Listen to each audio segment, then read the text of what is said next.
以塔瓦纳的影响力，一旦他在视频中露脸，视频的影响力将登上世界各地的娱乐头条，甚至新闻头条。只是如此一来，势必会对他的形象造成一定的影响。可是塔瓦纳现如今竟然坚持要自己出镜，这便是要一身入局的节奏了。崔佛心里很清楚，一旦视频完整放出，对塔瓦纳必然会有损害。但眼见塔瓦纳态度坚定，他也意识到塔瓦纳内心的坚持已经发生了改变。以前他不顾一切的全力支持所有与 LGBT 相关的事情，不论对错，也不管是否真的合适。可现在他意识到，这种事情并不适合由公众人物在公众面前肆意讨论。他也希望叶晨批判自己的那些内容能够被世界所看到，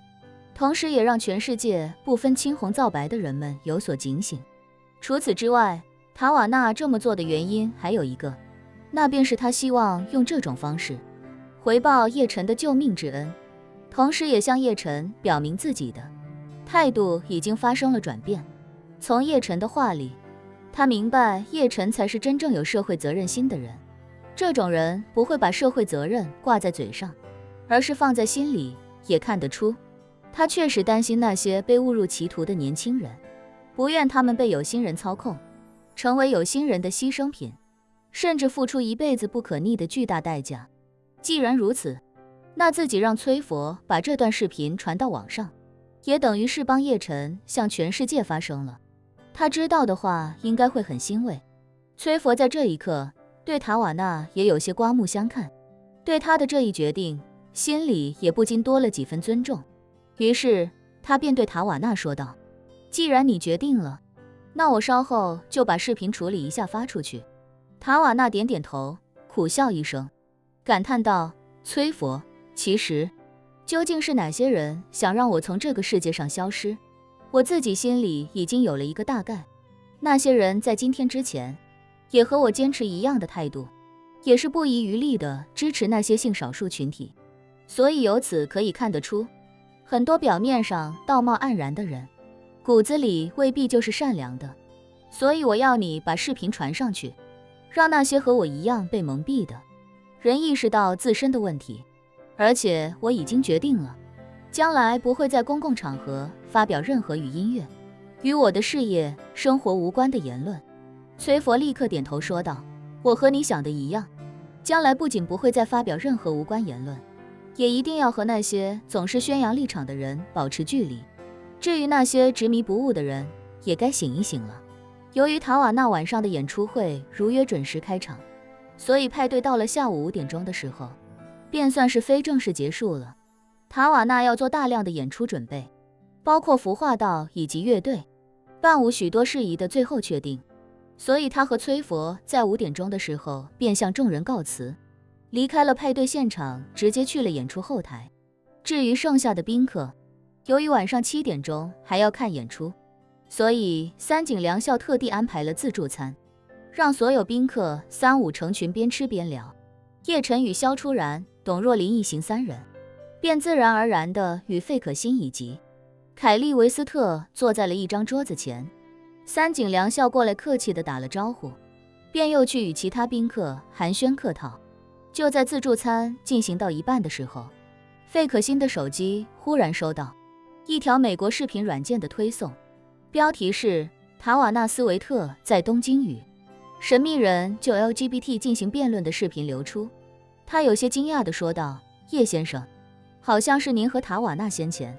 辩论的视频被传到网上去了，是吗？叶晨笑了笑说道：你点开看看给我们打码了没？费可欣点开推送，便清楚地看到视频里除了塔瓦纳之外，包括叶晨在内的其他人全部都打上了马赛克。于是他便将手机放在桌上，方便众人观看，同时说道：视频上是打了马赛克的，除非是熟悉叶先生您声音的人，否则的话不可能知道这个人就是您。叶晨点了点头，看着手机上的视频一点点播放。视频可以看得出来，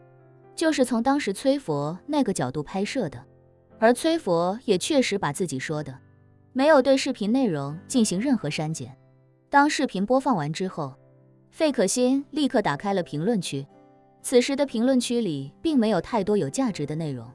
多数都是回复了一些表情，与国内网友热衷抢沙发的行为有异曲同工之妙。这可能是因为很多人没来得及看视频，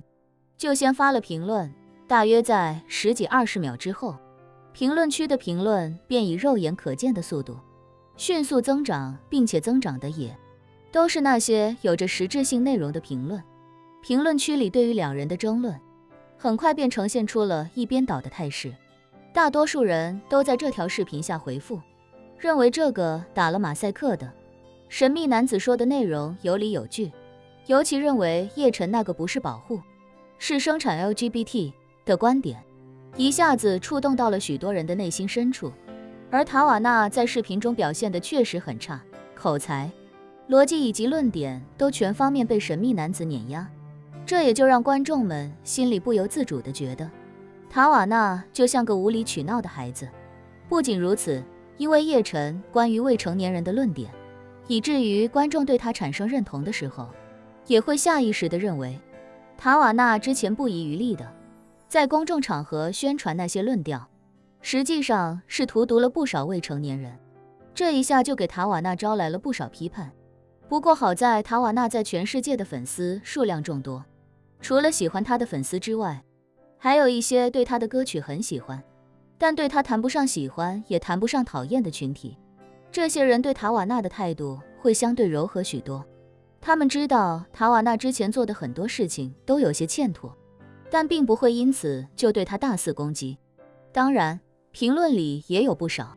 不遗余力支持塔瓦纳的声音，这些人或许是塔瓦纳的忠实粉丝，或许是一直被塔瓦纳照顾的性少数群体。即便叶晨已经在视频里说了，他尊重 LGBT， 只是不希望公众人物在民众面前过度提及，不希望有心人利用这个漏洞谋取其他利益。但这些愤怒的用户依旧在论区对叶晨大肆抨击，甚至给他扣上了一顶对 LGBT 缺乏尊重，甚至反对 LGBT 的帽子。不过，这些声音在评论区里的比重很小，一般发出来就被大量支持叶晨的声音所淹没。就连一直饱受攻击的英国作者罗琳，也在社交媒体转发了这段视频，并且配文称，这位神秘男士所说的话，就是我一直以来想要表达的。只是很多像塔瓦纳一样的名人把 LGBT 视作与神明一样，不允许任何人亵渎，甚至不允许任何人对这个群体的不恰当举动有任何质疑，所以他们一直公开抨击我，甚至抵制我，这本身就是一种立场绑架，而我也早就受够了这些人的所作所为。另外，我现在最关心的是，今天我这篇推文发出来之后，那些之前对我大肆抨击的公众人物接下来又会如何对我进行攻击？或许他们已经意识到自己的问题，从而开始保持沉默，让我们拭目以待。这条推文一出，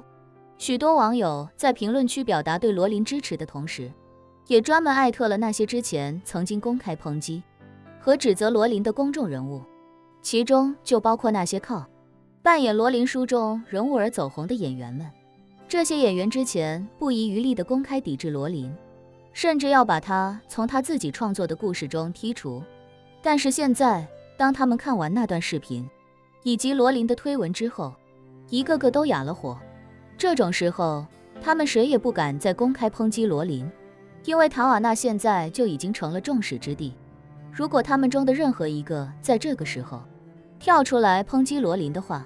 很可能也会跟塔瓦纳一样，遭受世界各地网友的讨伐。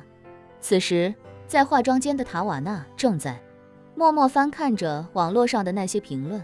一旁的崔佛在看了许多评论之后，忍不住问塔瓦纳，亲爱的，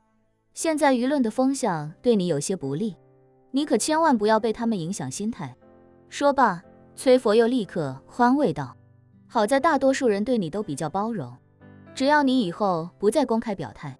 大家应该就能意识到你已经有所转变。塔瓦纳放下手机，认真道，视频的风向对我不利，证明我之前确实不对，希望这条视频的传播能够让更多人明白这件事情的本质，让很多和我一样的人意识到错误，也让他们知道，现在迷途知返还不算晚。